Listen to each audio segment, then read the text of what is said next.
आज एक ऐसे व्यक्तित्व के विषय में बात करने जा रही हूँ जिन्होंने आज से 70-80 वर्ष पहले ग्रामीण परिवेश से निकलकर खुद को ऐसे निखारा कि वो आज दूसरी महिलाओं के लिए एक आदर्श बन गई। उनकी इस कला यात्रा में आकाशवाणी ने बहुत महत्वपूर्ण भूमिका निभाई थी। उनकी कला यात्रा की शुरुआत अप्रत्याशित भी रही थी। शायद उस दिन से जब मिथिला की एक बालिका वधू पटना आने के बाद आकाशवाणी तो घूमने गई थी, लेकिन वापसी में एक कलाकार बनकर निकली थी। या उस दिन से जब संगीत के प्रति पति की अगाध आस्था देख जिस ससुर को कभी आंख उठाकर देखा तक नहीं था, उनके प्रति अपने पति के संगीत प्रेम के विरोध और क्रोध पर खुले आंगन में असहमति जताई थी। या फिर उस दिन से जब बेटी के लीक से हटकर जीवन जीने की शैली को तमाम सामाजिक विरोध के बावजूद स्वीकारा था और उसके संबल के लिए हर पल उसके पीछे खड़ी रही थी। एक नायिका ही थी वो निजी जीवन में भी। वैसे इतना कुछ कर जाने का साहस और हिम्मत कहाँ से भर गई थी उनमें, ये उन्हें भी नहीं पता थी। जब भी पूछा आप इतना जोखिम भरा निर्णय कैसे ले पाईं, वो थोड़ी देर रुककर कहती, जो दिल को सही लगा बस वही किया। ससुर चाहते थे कि उनका बेटा संगीत से जुड़े, लेकिन उसमें गहरे नहीं जाए, और मुझे मालूम था मेरे पति संगीत के बगैर रह नहीं सकते। बेटी ने एक नई जीवन शैली अपनाई। जब उसने यह निर्णय लिया था तब वह अपने आप में समाज में पहला कदम था। मैंने हमेशा उसके निर्णय को सम्मान दिया। अगर 50 के दशक में मैं आकाशवाणी की कलाकार बन सकती थी तो 70 के दशक में बेटी मंचीय कलाकार क्यों नहीं बन सकती। बेटी की कला साधना अधिक महत्वपूर्ण रही मेरे लिए। लोग तो बहुत कुछ कहते ही रहे थे, उन्होंने हंसकर कहा था। उनके चेहरे पर आत्मविश्वास और संतोष की आभा थी। असाधारण जीवन जिया था इस साधारण सी दिखने वाली महिला ने। मधुबनी जिले के एक गांव के खेतिहर परिवार की बेटी। परिवार में माता पिता के अलावे दादा दादी और चाचा चाची तथा उनकी आधा दर्जन बेटियां। दादा की गोद में बैठ शिव पार्वती की कथा सुनना या दादा के पूजा के लिए फूल इकट्ठे करना, बस यही 2 काम थे कुंती के। बेटियों की ऐसी स्वच्छंदता बिल्कुल ही नहीं पसंद थी। चाचा को उनकी नाराजगी कुंती के दूसरे परिवार की बहू बन जाने के कितने वर्षों तक घेरे रहा था उसे। और आकाशवाणी पटना जाने के बाद जो हुआ वो प्रसंग तो भूलता नहीं। उस दिन 14 वर्ष की नवविवाहिता कुंती पति के साथ पहली बार आकाशवाणी पटना घूमने ले जाई गई थी। देखते ही देखते वहाँ मौजूद पति के कलाकार मित्रों परिचितों ने मैथिली ड्रामा में एक पात्र की भूमिका पकड़ा दी और मैथिली सेक्शन में बतौर कलाकार अनुबंधित कर लिया। इसे संयोग ही कहिए कि कुंती का पहला ही नाटक था उदयनाचार्य, जिसमें स्त्री पात्र की एक सशक्त भूमिका थी। कुंती जब तक इस परिवर्तन को समझ पाती, वो गांव की एक भोली भाली सी अनगढ़ नवविवाहिता से आकाशवाणी पटना की कलाकार बन चुकी थी। घर जाने के बाद जब पति ने इस परिवर्तन का एहसास दिलाया तो अपने नए व्यक्तित्व पर मान हो आया था कुंती को। लेकिन एक बारगी ही उभर आए इस सुखद प्रसंग ने बाद में उसके जीवन में जितना उथल पुथल मचा दिया, कुंती ने कभी इसकी कल्पना भी नहीं की थी।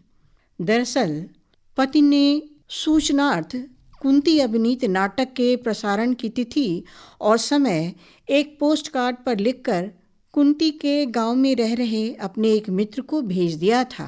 पति के मित्र की वाचालता के कारण आकाशवाणी पटना के कार्यक्रम की सूचना कुंती के चाचा के कानों तक भी पहुंच गई थी।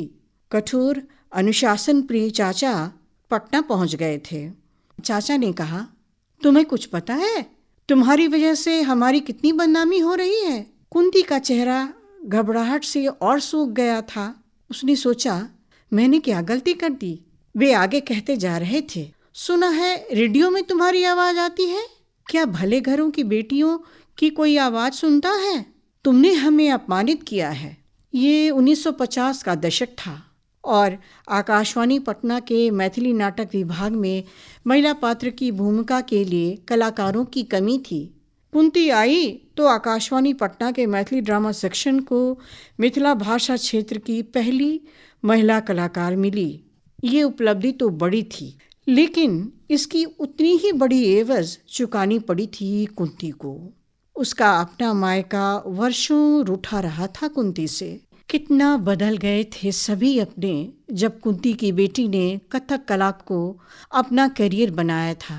मिथिला ही क्या, पूरे बिहार के शास्त्रीय नृत्य परंपरा में बेटी एक नया इतिहास रचने जा रही थी।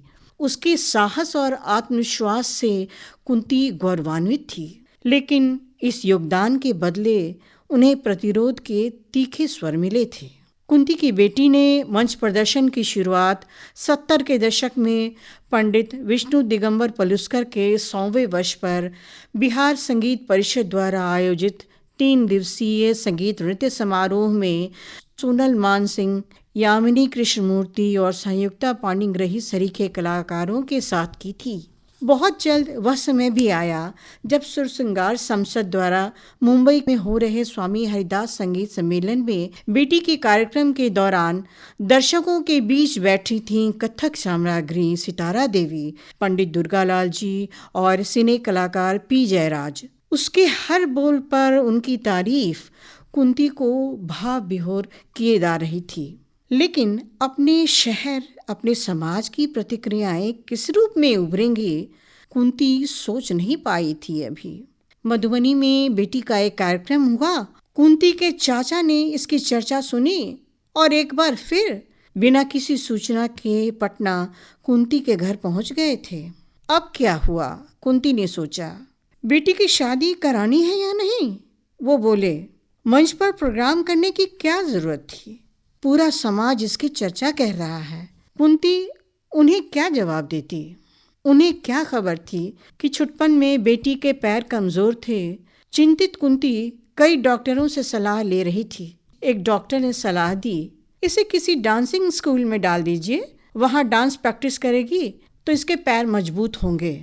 घर आकर पति को डॉक्टर की सलाह बताई तो उन्होंने अगले ही दिन कला मर्मज्ञ ओनिल डे की संस्था में बेटी का दाखिला करा दिया था। आचार्य नलिन कुमार गांगुली यहाँ नृत्य गुरु थे। इस प्रबुद्ध कलाकार की देखरेख में बेटी का कथक सीखना समझना चलता रहा और कुंती ने उसे कभी रोका नहीं था। शायद इसलिए कि कवि मणिपद्म जी ने चेतना समिति द्वारा आयोजित विद्यापति पर्व समारोह में एक बार उसका मंच प्रदर्शन देखा था तो बोल पड़े थे, ये तो साक्षात दुर्गा है। कुंती ने इसलिए भी बेटी को टोका नहीं था क्योंकि महाकवि निराला के महाकाव्य राम की शक्ति पूजा के मंच प्रदर्शन के बाद दर्शक दीर्घा में बैठे कवि रामदयाल पांडे भाव विमल हो काफी देर तक बेटी को आशीर्वाद देते रहे थे। और इसलिए भी नहीं रोका क्योंकि बेटी के पैरों की तैयारी और खूबसूरत बोल पढ़ंत ने कथक साम्राज्ञी सितारा देवी को भी तारीफ करने पर मजबूर कर दिया था। विरोध के कई स्तर देखे थे उन्होंने, कभी अपने आकाशवाणी कार्यक्रम को लेकर तो कभी बेटियों की उच्च शिक्षा और उनके कला के प्रति विशेष लगाव के लिए। लेकिन उनके भीतर साहस और हौसले की एक कभी न बुझने वाली आग थी जिसकी ताप में तपकर बेटियां सोने सा निखार पा गई थीं। ये आग सुलगती रही थी उस दिन से जब बचपन में चाचा ने कुंती के भविष्य के लिए छुपती हुई बातें कह दी थीं। क्या वही कटाक्ष कहीं कुंती की प्रेरणा का स्रोत तो नहीं बन गई थी? अक्सर बीते दिनों को याद करते हुए कुंती कहती, कितनी आसानी से चाचा ने कह दिया था भरे आंगन में कि शादी के बाद इतने समृद्ध परिवार में कुंती का निभा पाना मुश्किल होगा। शादी के बाद कुंती मधुबनी स्थित गांव के उस भरे पूरे परिवार से निकलकर नेपाल की तराई में बसे जमींदार घराने में गई। किसी ने मुंह दिखाई के लिए घूंघट उठाया तो पेट्रोमैक्स की तेज रोशनी में कुंती की आंखें चुंधिया गई। चारों तरफ लंबे चौड़े लोग ही दिख रहे थे। ये गांव के वो लोग थे जिन्हें जमींदार ससुर ने खेती संभालने के लिए अपनी ज़मीन पर बसा दिया था। अगली सुबह उनके स्नेह दुलार ने मन भर दिया था। ससुर के पड़ोसी जमींदार मित्रों, पहाड़ी परिचितों और गांव के बड़े बुजुर्गों का आना जाना लगा रहा। दिन यूं ही बीतने लगे थे। इसी बीच पति की एमए की पढ़ाई पूरी हुई और गांव आए तो लौटते वक्त कुंती भी साथ थी। पीछे से ससुर ने परिवार के सभी लड़कों को शहर में पढ़ाई के लिए भेज दिया था। उन दिनों कुंती के अपने बच्चे तो नहीं थे, लेकिन परिवार कभी छोटा नहीं रहा। समय बीतने के साथ अपनी जिम्मेदारियों को निभाते कुंती अपने अस्तित्व के प्रति आश्वस्त होने लगी थी कि एक बड़ा सा भूचाल फिर आ गया। अपने पटना प्रवास के दौरान ससुर ने ऐलान किया कि बेटी को लेकर कुंती गांव में रहे। बेटियों को पढ़ाने की क्या जरूरत है। दुखी कुंती ससुर के सामने चुप रही थी, पर उनके गांव लौटते ही पति के सामने ऐलान किया था अगर वह भी इस बात से सहमत है कि बेटियां पढ़े नहीं और गांव में रहें तो कुंती स्वयं ही कोई नौकरी कर लेगी उनकी पढ़ाई के लिए। हालांकि इसकी नौबत आई नहीं, लेकिन कुंती ने उसी क्षण निश्चय किया था कुछ भी हो बेटियों को ऊंची शिक्षा देनी ही होगी ताकि वे अपनी शर्तों पर जिंदगी जी सकें। घटनाओं की इस गहमा गहमी में कुछ ऐसे पल भी आए जिनसे सारे विरोधों को झेल पाने की ताकत भी मिलती रही थी। उस्ताद अलाउद्दीन खां साहब को आकाशवाणी पटना के फतवा ट्रांसमिशन के उद्घाटन समारोह में विशेष रूप से आमंत्रित किया गया था। उन्हें प्रणाम किया तो आशीर्वाद देते हुए अलाउद्दीन बाबा ने पूछा, बच्चे संगीत सीखते हैं या नहीं? उन्हें संगीत जरूर सिखाओ।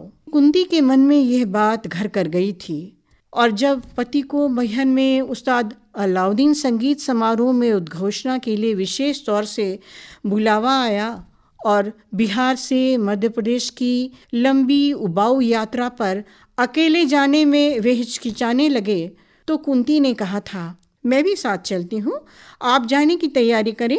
अलाउद्दीन बाबा अपने कमरे में शिष्यों को राग की बारीकियां समझा रहे थे तो बाबा को महिला की परछाई सी दिखी तो वो ऊंची आवाज में पूछने लगे, के रे? उस गर्जना से घबराई कुंती बाबा के सामने आकर खड़ी हो गई। ओहो, आप कहाँ ठहरे हैं?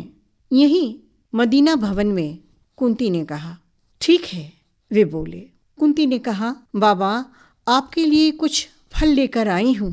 उन्होंने फलों भरी टोकरी से एक संतरा उठाया और बोले, इसे बच्चों को दे देना, मेरा आशीर्वाद है। उस कालजयी व्यक्तित्व का आशीर्वाद क्या कभी व्यर्थ जा सकता था? कुंती जब भी जीवन के पन्नों को पलटती तो कई और ऐसे अविस्मरणीय पल आंखों के आगे घूम जाते।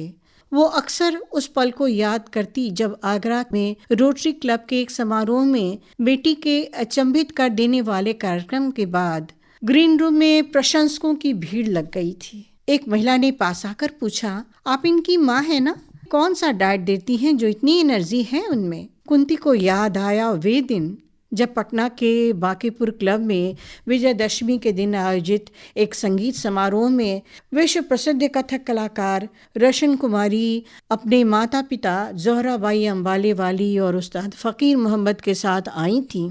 कार्यक्रम के बाद इसी तरह प्रशंसकों ने उन्हें और ज़ोहराबाई अंबाले वाली को घेर लिया था। ये सारे सुखद पल कुंती को कड़वे अनुभवों को भुला देने के लिए काफ़ी रहे थे।